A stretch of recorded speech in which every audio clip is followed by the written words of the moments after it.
Muy buenas noches, comunidad.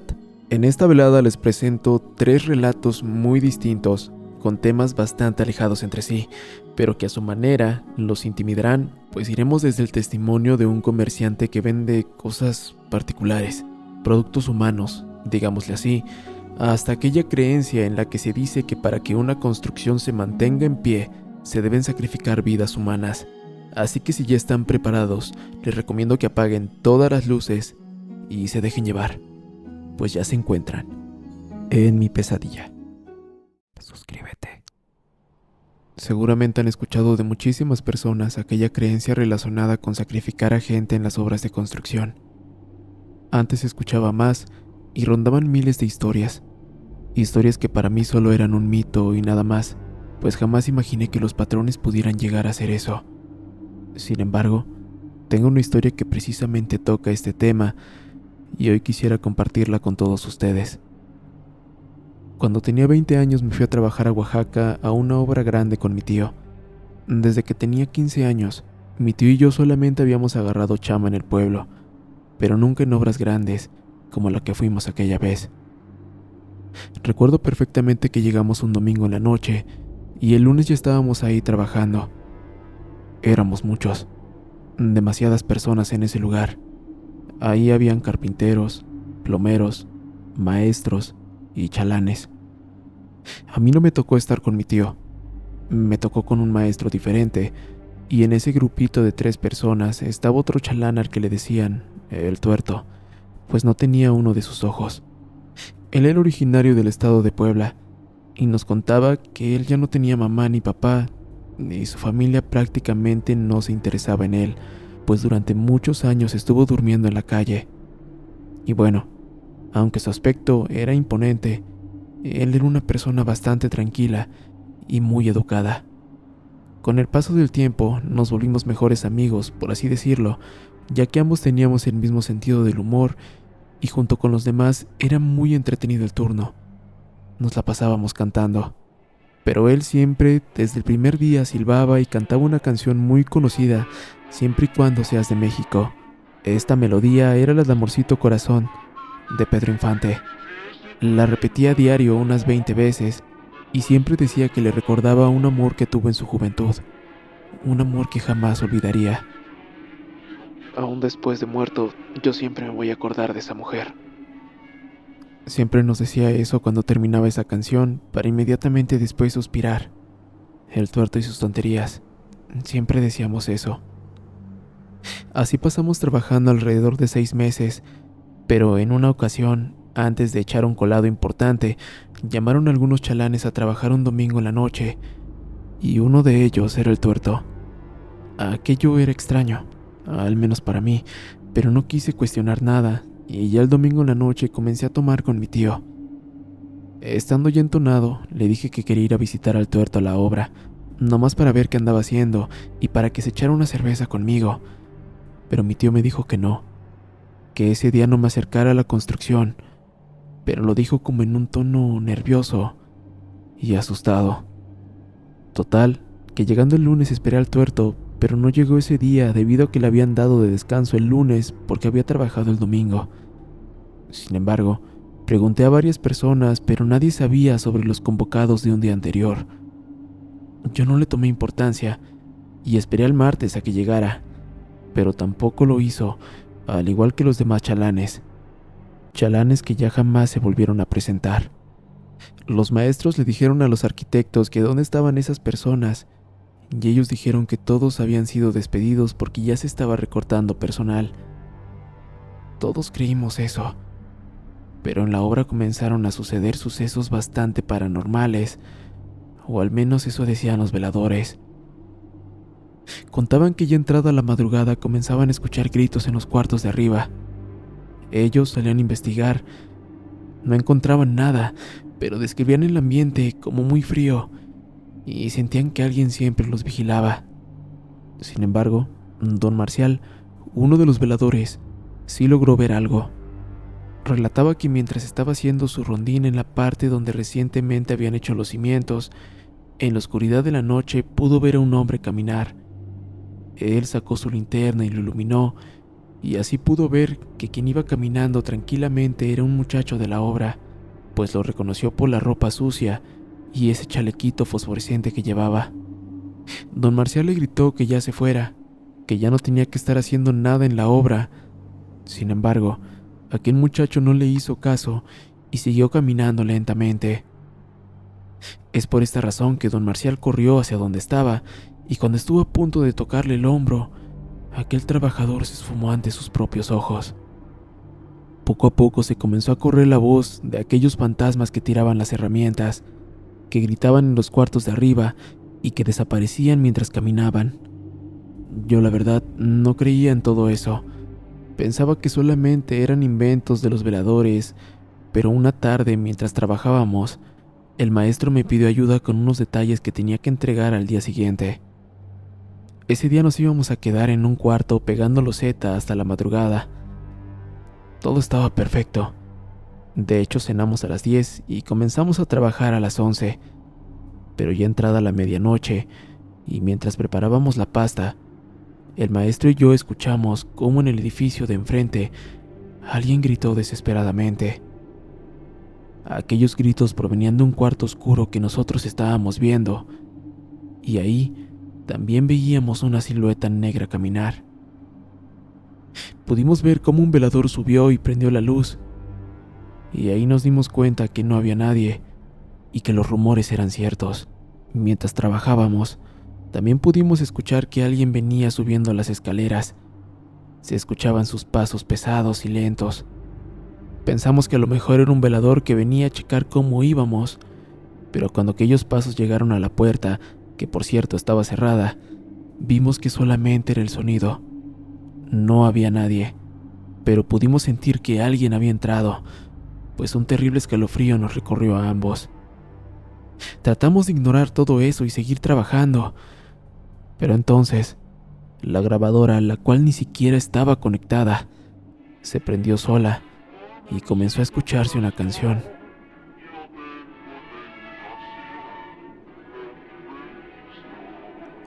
Era la canción que el tuerto siempre ponía.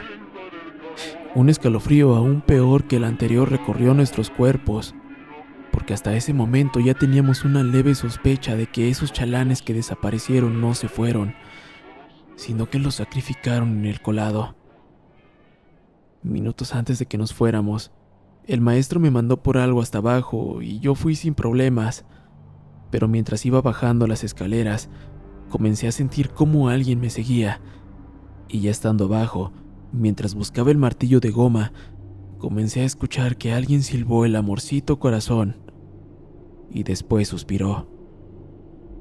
Yo ni siquiera me pude mover por recordar al tuerto. De reojo también pude verlo.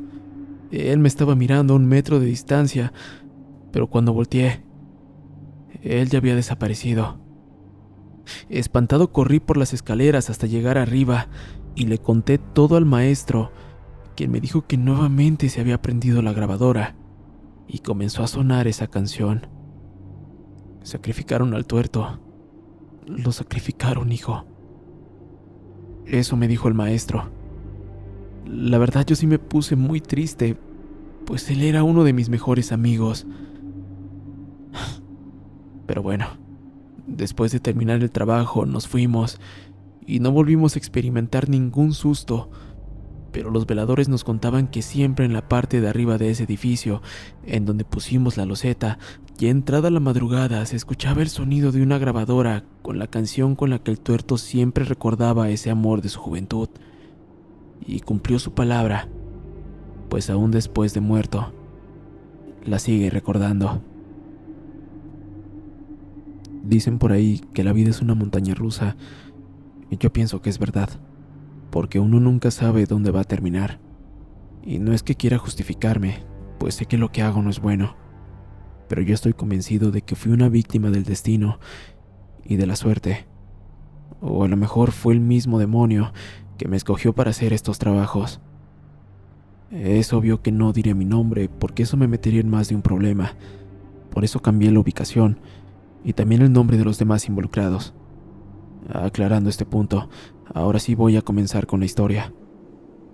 Nunca me he metido en la computadora para investigar estadísticas, pero estoy seguro de que en México hay más gente pobre que rica. Es más, hay más pobres que gente de clase media. Conozco muchas personas que viven al día y que no se pueden dar el lujo de tener un hijo enfermo o de por lo menos poder cubrir con las necesidades de vestido y calzado. El pago de las jornadas por 10 horas o más alcanza apenas para cubrir la canasta básica: huevos, tortillas y frijoles. Yo nací en una de esas familias que viven al día y que muchas veces se las ven apretadas, viviendo todos en un mismo cuarto. Agarraba los trabajos que me llegaban sin quejarme, pero siempre tuve la espinita de querer algo más. Cuando tenía 18 años aproximadamente, me quedé sin trabajo. Busqué trabajitos de albañil, de plomero, de electricista, y es que uno aprende muchas cosas cuando tienes que servir de mil usos. Lo malo es que por más que buscaba nadie me contrataba. Estaba muy desanimado porque no quería ser una carga para mis papás, que ya estaban bastante grandes. Me acuerdo que una tarde estaba acostado en mi cama pensando cómo hacerle, cuando llegó mi hermana mayor. Ella ya estaba casada y con hijos, pero nos visitaba de vez en cuando para preguntar si algo nos hacía falta. Ese día llegó para preguntarme si ya tenía trabajo, porque una señora andaba buscando un ayudante. ¿Un ayudante? ¿Ayudante de qué?, le pregunté. Pues la señora cura con hierbas y santitos. Paga bien, o al menos eso dicen. Yo fui antier con mi marido para curar el mal de aire que tenía mi hijo, y la señora nos preguntó si no sabíamos de alguien que quisiera trabajo. Inmediatamente pensé en ti. No pierdes nada. Prueba, y si no te gusta, pues te vas. Como estaba comenzando a desesperarme por no tener dinero, finalmente decidí ir a ver a la santera. La señora era cubana, y además algo especial. No le gustaba que le hiciera preguntas, y tampoco que anduviera de fisgón en sus cosas.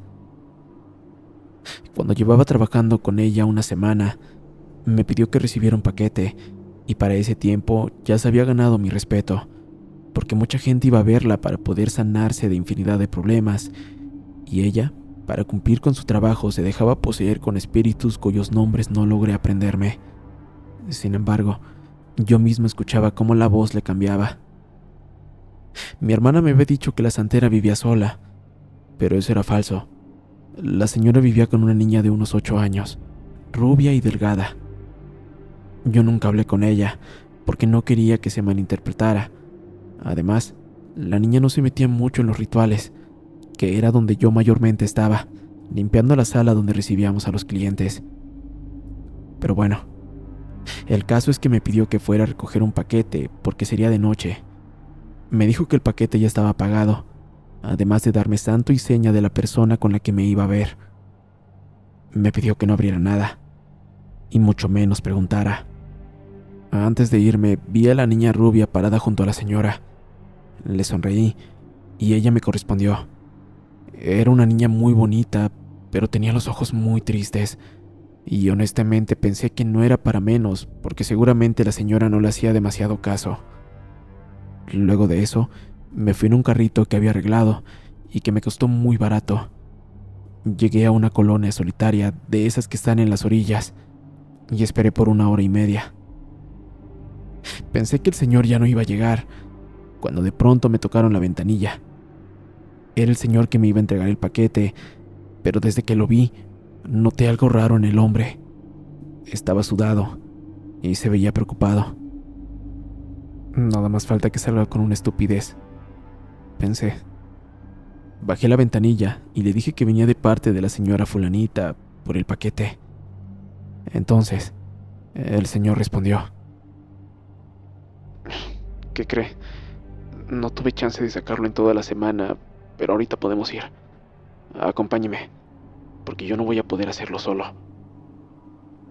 No sé por qué, pero imaginé que este hombre pensaba que yo sabía de lo que estaba hablando. Entonces, ¿vas conmigo o no? Dime porque se está haciendo tarde. Sí, está bien. Súbase y usted me dice por dónde le damos. Manejamos como por 15 minutos hasta que me di cuenta de la ruta que llevábamos. Yo, como muchos de este lugar, la conocemos muy bien, porque porque no era otra que la del panteón. Nos bajamos casi corriendo porque el señor tenía mucha prisa. Entramos y estuvimos avanzando hasta las últimas lápidas, las de las orillas que estaban bastante maltratadas, y sin ningún tipo de temor, el hombre clavó la pala que ya estaba cerca de la tumba. Yo no entendí lo que estaba pasando. Me quedé callado mientras veía cómo el señor sacaba la tierra, y luego me dijo que no me quedara parado como estatua, que le ayudara porque no iba a poder sacar los huesos. Entonces entendí que lo que me iba a entregar eran huesos. Huesos humanos. No supe cómo reaccionar, pero el señor me apuraba y simplemente obedecía. Le pregunté que si no creía que alguien más nos fuera a descubrir, y respondió que él era el velador del panteón. Si todo eso ya era demasiado impactante para mí, me quedé más congelado cuando vi el tamaño del ataúd. Era bastante pequeño. Estaba muy maltratado. Tenía agujeros en varias partes, y creo que el señor se dio cuenta de lo que estaba pensando porque me dijo: "Eso es por las ratas. Quién sabe cómo le hacen las condenadas, pero siempre encuentran maneras de roer la madera y meterse.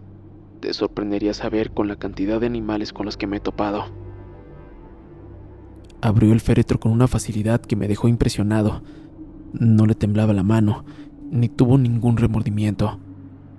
Cuando sacamos el cráneo no me quedó duda de que era de un pequeño. ¿Eso fue lo que le pidió la patrona?, le pregunté. Sí, ella es de las clientes más frecuentes. Pero mira, este es un buen negocio. No cualquiera le entra, pero mi papá se dedicó a sacar huesos por más de 30 años y nunca le fue mal. Te dejo la propuesta por si te animas. Nada más que calladito, ¿eh? No vayas a andar diciendo nada. Y eso último lo dijo poniendo un dedo en medio de sus labios. Metió los huesos en una bolsa negra de basura y me los entregó. Cuando me subí a mi auto todavía me temblaban las manos por la impresión de lo que había visto. Sentí que no estaba bien, y al mismo tiempo yo ya había cruzado una barrera sin retorno. Iba manejando muy pensativo con la vista al frente, pero algo me llamó la atención. En los asientos traseros venía la niña rubia. Estaba sentada y mirando la bolsa de huesos. ¿Cómo llegaste acá? ¿La señora sabe que viniste conmigo? Le comencé a hacer preguntas, como que si vio lo que había hecho, pero la niña nunca habló. Ahí sospeché que esa niña no era de este mundo, y aunque me faltaban pruebas, algo me dijo que los huesos que llevaba en aquella bolsa eran los suyos. Era como si ella desde el más allá me hubiera estado esperando porque sabía lo que iba a hacer. Cuando llegué a la casa de la señora, la niña desapareció. Con las manos temblorosas le entregué la bolsa y ella me dio 1,500 pesos. Antes de irme, le pregunté que si de casualidad ella tenía una sobrina o pariente que fuera pequeña, y entonces la santera se rió con aquella voz ronca y me dijo: "Ah, de esas vienen por aquí muy seguido. Si vas a trabajar conmigo, vete acostumbrando, porque acá llegan y no se van hasta que los huesos se hacen polvo". Todo eso fue demasiado para mí, o por lo menos lo fue por esa noche, y así no pude dormir pensando en todo lo que pasó y en lo mucho que eso podía ofender a Dios. Pero al mismo tiempo pensaba en todo el dinero que podría llegar a ser de este trabajo. A las 2 semanas renuncié con la señora. Le dije claramente a lo que me iba a dedicar. Ella se rió y me dijo que no olvidara darle buenos precios. Busqué al velador del cementerio y él me puso ciertas reglas. Eran bastante claras y las tenía que acatar para no levantar sospechas y así no nos atraparan. De eso ya han pasado muchos años. El señor falleció ya hace un tiempo y yo tuve que buscar otro panteón para seguir haciendo el trabajo. También pedí el puesto de velador y de encargado, pero en el municipio se dieron cuenta por una queja que se levantó para investigarme, y aunque pude acordar un precio con ellos, no siempre les doy lo que corresponde. Ya saben cómo es esto. Uno debe ponerse listo con estos zorros. Hay mucha gente que busca esqueletos enteros, cráneos o algún otro hueso para estos rituales satánicos o de santería. También hay gente de blanco que nos busca para pedir ciertos encargos para hospitales y dentistas. Nunca me hubiera imaginado del negocio que hay detrás, y tampoco de lo que uno ve cuando se mete en estas cosas, pues esa niña rubia no fue lo último que vi. Me han perseguido ancianos, hombres jóvenes y también mujeres, todos molestos por haber perturbado su descanso, pero uno se acostumbra a todo esto. Además, me di cuenta de que los espíritus no se quedan conmigo. Ellos siguen a los que se quedan con sus cuerpos, como si todavía después de la muerte estuvieran unidos a ellos. Se alejan con las bolsas negras de basura que entregamos mi hijo y yo. Como mencioné al principio de la historia, sigo firme en que yo no me busqué esta vida. La miseria me llevó por caminos oscuros que yo simplemente seguí para no morirme de hambre. Dicen que Dios perdona todos los pecados del que se arrepiente, pero yo dudo mucho que me vaya a perdonar. Ya me resigné a que este es mi destino, y si me la voy a pasar mal cuando muera, al menos tendré una vida sin carencias y sufrimiento. Esto es una pequeña parte de mi vida que quise compartir con todos ustedes. Saludos para la comunidad y excelente velada para todos. No hace mucho tiempo tuvimos un operativo, aunque yo más bien lo considero como un favor. Nos trasladamos hasta el pie de un cerro, en la comunidad de Martínez de la Torre, ubicado en el estado de Veracruz. Cierta persona solicitó ayuda para buscar a su hermano, que subió un día antes a dejarle comida a un viejo que tiene una casa a mitad de ese cerro, y como no regresó, por temor a que le hubiera pasado algo, habían pedido nuestra ayuda. Así nos mandaron la ubicación de donde debería estar su hermano, y nosotros nos encargamos de ubicar las coordenadas para que no tuviéramos ningún tipo de error. Cuando llegamos al punto de partida, nos presentaron a un lugareño, y así empezaríamos la búsqueda. Subimos el cerro a pie, y luego de 2 horas nos topamos con una cueva. El guía que nos acompañaba nos dijo que no nos detuviéramos allí, porque no era un lugar seguro.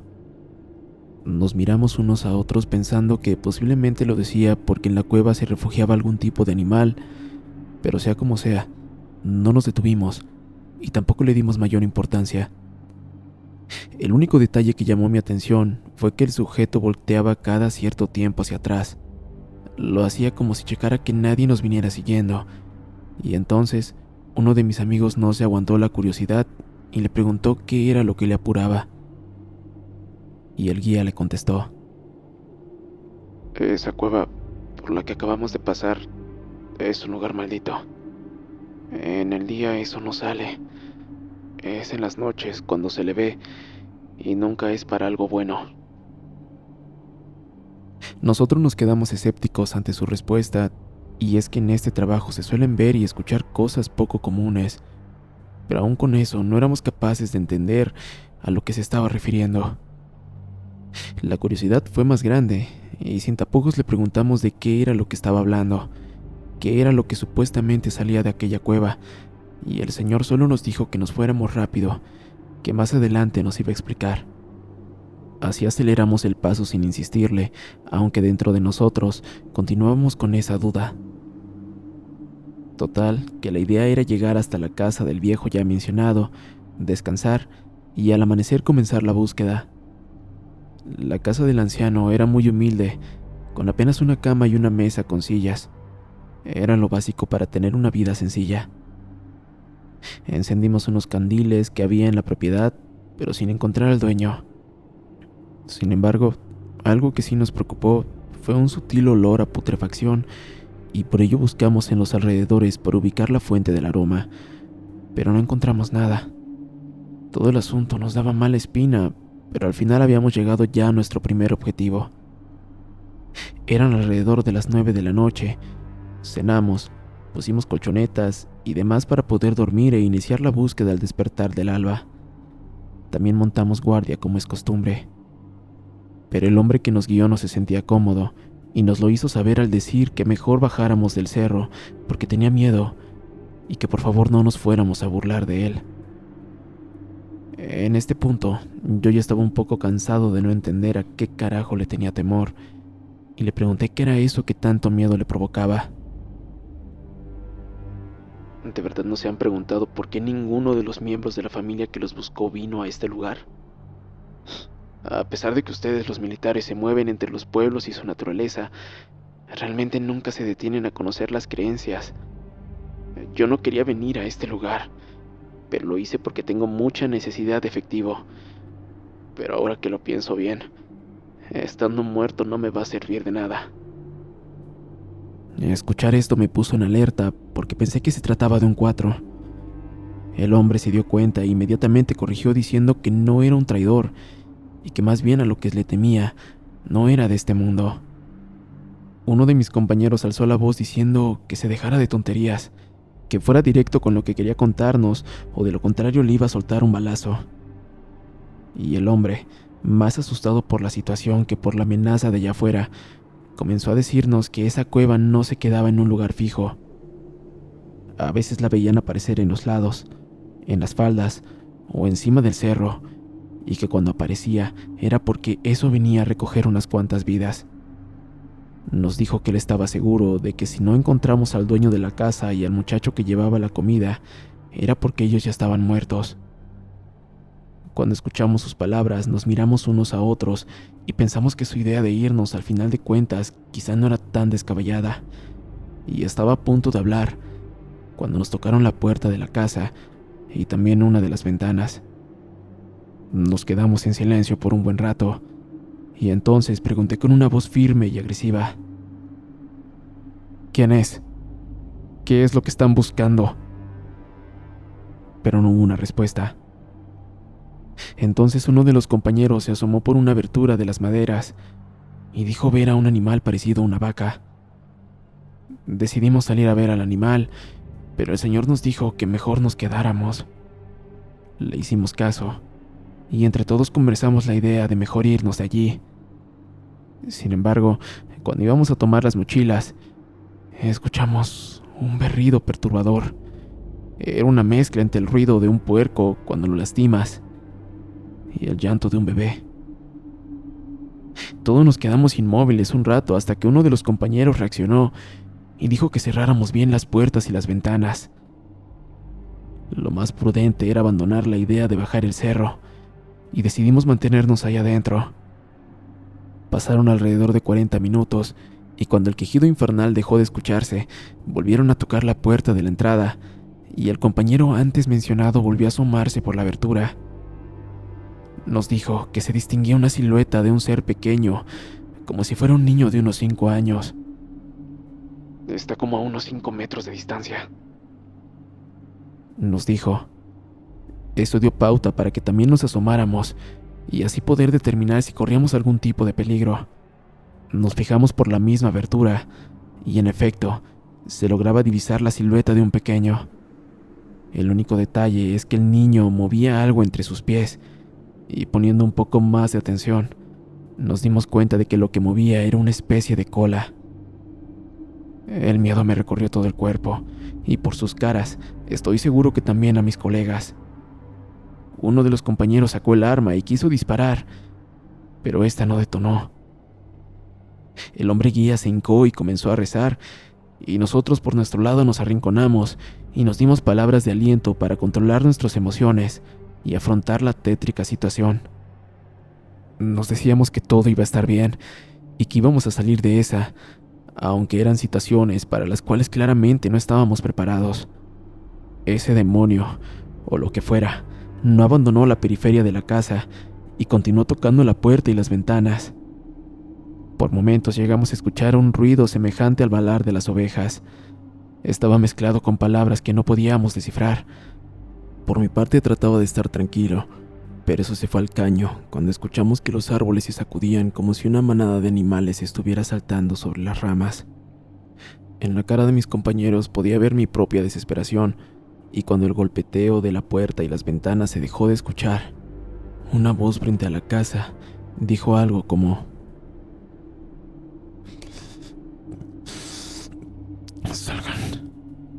Salgan, por favor, solo necesito que salgan, solo será un instante.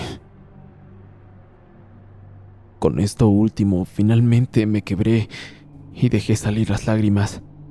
La voz profunda se carcajeaba y golpeó las ventanas al punto de que la madera se dobló para romperse.